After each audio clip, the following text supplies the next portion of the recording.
Hi guys, I want to do something a little bit different today. As you know, the COVID-19 lockdown has slowed things down a little bit, so in the trade not a lot of cars are coming and going, and therefore I'm not working on lots of different stuff. Now, you've all seen this Forester STI in a lot of my videos. It's still here, haven't sold it yet, but that's fine. This video is about something different, something that you'll see coming to the channel very soon. This is a project I've had on since, well, before I was on YouTube, so you won't have seen it yet. You may have seen it in the background of some of my videos, but it's always covered. But I want to go over it today and show you what it is and discuss what you're going to see in the future. So what we have here is a 1992 Rover Mini Mayfair. Now this came to me as a road going car, completely standard. It is a 998cc automatic car, so it was never the best. But the plan for it was always to put a larger A-series engine in it and convert it to a manual gearbox, as well as doing lots of other modifications to it. Now, here's a picture of what it looked like when it came to me. So, as you can see, it's changed a little bit. So, complete strip down, it was actually only a 22,000 mile car from new, so it's remarkably rust-free. But it had the worst paint job I'd ever seen. Someone had literally painted this thing by hand. So, obviously that all had to be corrected. Now you can see the stage we're at here. The reason this car has taken so long to even get to this stage is because I fit it in between other jobs. It's something I pull out, do a little bit to, and then continue with other work afterwards. So this is a project I wanted to bring to the channel and show you as and when I do things to it. Now, admittedly, as I say, it's already come a fair way since I got it, but that's because I had the car before I started YouTube. But there's still a long way to go, so you will be on board for the rest of this journey. Now, here's the question. I'd always planned to put a A-series back in this. Rather than the 998 that's in there now, I wanted to put a 1275 in it. Pretty standard swap, straightforward, easy enough. Obviously do the manual gearbox as well. However, having had friends who've done the VTEC conversion on these minis, it is very tempting to go down that route. But being such a low mileage original car, does that seem like sacrilege to you guys? What do you think? Do you think I should go down the VTEC route with it? Or should I stay A-series? Or maybe something else, something completely different? You let me know. This isn't going to be my daily car. This is purely a project car, a bit of fun. So I'll be really interested to hear what you guys think would be best for this. If you can let me know what you think I should do to it. If there's an overwhelming amount of you all saying the same thing, then that's the way we'll go. We'll make a point of doing this car to please the masses, as it were, because, you know, it is a bit of fun. It's going to be a show car, I suppose you call it a show car. But either way, let me know what you think I should do. So you'll notice that the original 998cc A-series is still in place, although I've started to sort of undo bits and pieces and deplumb it. It's ready to come out. That is the original 998. I have bought another A-series engine for it, just over here. Now this is a stage 2 1275 engine, typical A-series. We've got a bit of leakage. That can be sold though, that doesn't matter, it doesn't have to be the way.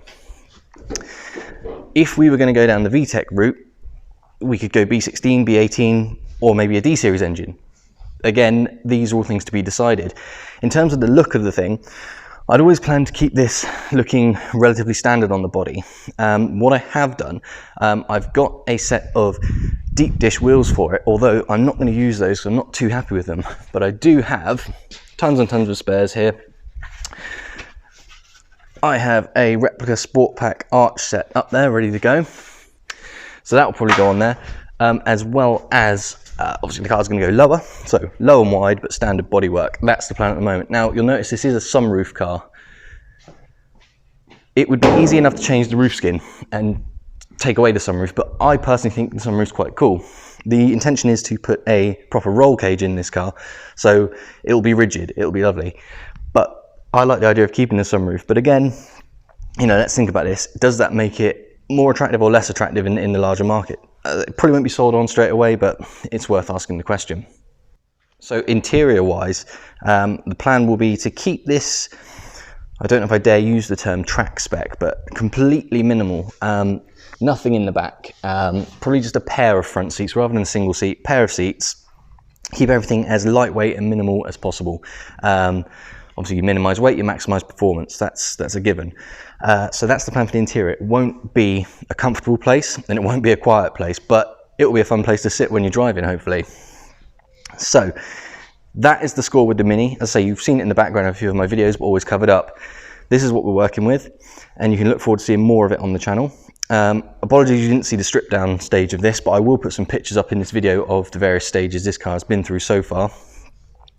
It is, again, as I say, because I had the car before I started YouTube, but you can look forward to what's to come with it. Last thing I want to mention is the doors. The doors suck. Like all mini doors, they were properly rusty. So one's had some work, but I'm not happy with it. The other is still rusty. They're both going to just be, they're going to be sent away, but I'm probably going to do an exchange scheme on them and get a set of reskin doors from a specialist. Again, there was a bit of an outside thought of doing fiberglass or carbon doors on this, but given the fact that I want it to stay relatively standard looking, I think I may as well stick with steel doors. This isn't going to be, you know, a mega performance mini. I'm hoping for just very fast road spec, something that's a bit of fun to drive, but you know, with an element of reliability, which maybe if I want reliability, going the Honda route is the better thing to do, because A series aren't famed for their reliability, I guess. So, you know, a Japanese engine might be a better option. And talking of Japanese engines, something I have been offered before now is a 1.3 Nissan Micra engine, but with a turbo conversion. So this would be essentially a 1300 turbo, not dissimilar to, you know, the setup you get in a Toyota Starlet Glanza. That again, very fun. Sticking to front wheel drive, of course, because it's just tons and tons of work to change it. Otherwise, it will be a front wheel drive car, front engine car. That's going to remain. So that's another option to consider. But I'm really interested to hear if you've got any smart ideas about what I could put in this thing, what would make it unique, what would make it fun, what would make it different. Just let me know in the comments. I do have lots of other things to show you. So you've seen the Forester. There are other things in the other side of the workshop which I'm saving for another day. Something outside right now which I talked about before but I haven't shown you. That will be covered in another video too. So for now, guys, I'm sorry this isn't like the usual type of video I do, but I'm hoping it will keep you at least in the knowledge that I'm trying to do something here that's going to be entertaining to watch. Even if I make a complete mess of it, it will be fun to watch, right? So stay tuned, and that will be coming up soon. Thank you very much, guys. Bye.